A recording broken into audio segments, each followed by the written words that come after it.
Imagine a business that grows by 20% while everyone else is complaining about inflation, and whose customers pay for their vacation 7 months before they even step on the boat. Welcome to Viking Holdings. Today, we're not just looking at a cruise company, we're decoding a $6.5 billion luxury monopoly. This is HDIN Research's deep dive into the 2025 VIK report. Buckle up, it's going to be a profitable ride. Let's start with a bang. In 2025, Viking didn't just grow. They sprinted. Revenue hit $6.5 billion.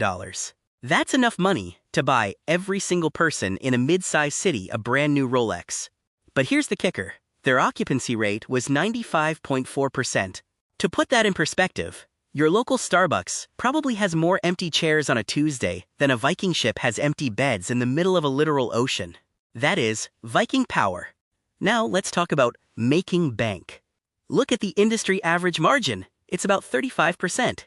Now look at Viking's ocean cruises, nearly 70%. They aren't just beating the competition, they're playing a completely different sport. While the big mass market ships are fighting price wars in the Caribbean, Viking is off in its own high-yield corner, charging premium prices for thinking people. It's the difference between a crowded buffet and a private chef. But wait, every rose has its thorn, and Viking's thorn is a $5.6 billion debt pile. That's a lot of IOUs. If interest rates spike, that shadow gets very long, very fast. However, since their IPO, they've been cleaning house. They've dropped their leverage significantly. They're no longer just surviving the debt, they're managing it like a pro. Still, with 90% of their guests coming from North America, if the US economy sneezes, Viking might catch a cold.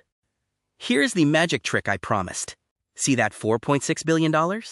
That's deferred revenue. In plain English, it's money customers gave them for trips they haven't taken yet.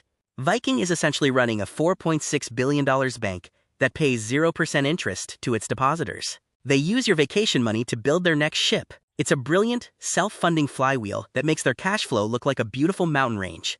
Their river business is a geographic monopoly, period. They own 52% of the North American market in Europe. Why? Because they standardized everything.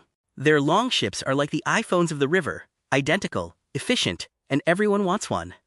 If a river gets too low to sail, they just swap passengers to an identical ship on the other side.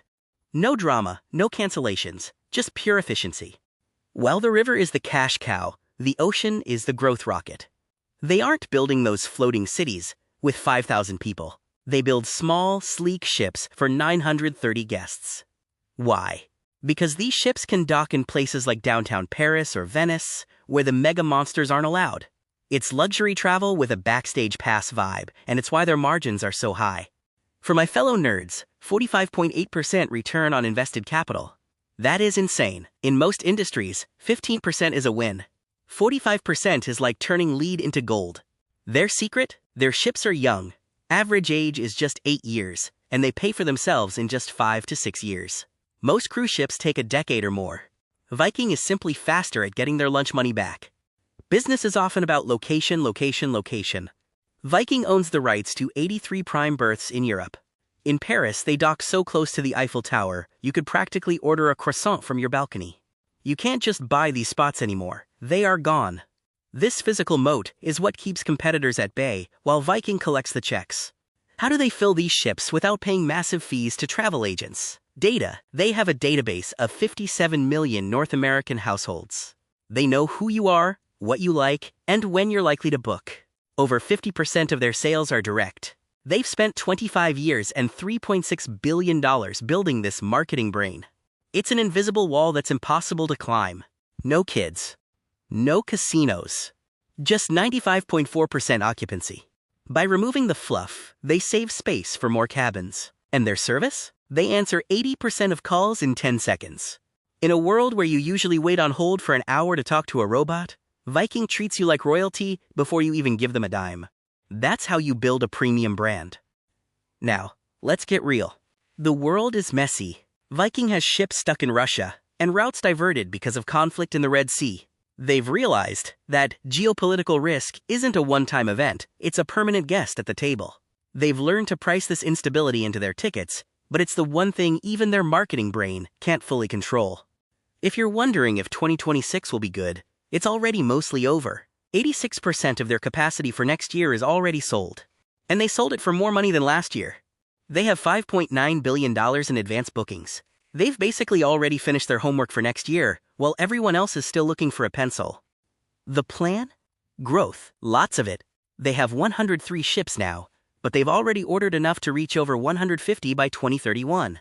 They are even moving into India. This isn't a company trying to figure it out. This is a machine that knows exactly how to scale. 55% more capacity in the next few years is a massive bet on the global elite. Here's what keeps the CEO up at night: fuel prices, debt maturities, and China. They've hedged their fuel and refinanced their debt, but these are the friction points. If fuel prices double tomorrow, it's going to hurt, but Viking has shown they have the cash flow to absorb a few punches. Finally, the green stuff. Viking isn't going green just to be nice. They're doing it to survive. European laws are getting strict. If you don't have hydrogen fuel cells or biofuel tech by 2030, you aren't docking in Venice. Viking is already ahead of the curve, making sure they stay the ESG leader of the luxury world. So what's the verdict? Viking is a high-yield growth machine. They've built a structural monopoly in luxury travel. Yes, there's debt and war, but their asset base and data engine are just too strong. In the world of maritime travel, Viking is the captain, and everyone else is just trying to stay afloat. That's our deep dive. If you want the full, unedited HDIN Research report on Viking, drop us an email at sales@hdinresearch.com. Don't forget to visit our website for more industry-leading analysis. I'm your analyst, and this was the Viking 2025 story. Any questions? Leave them in the comments below.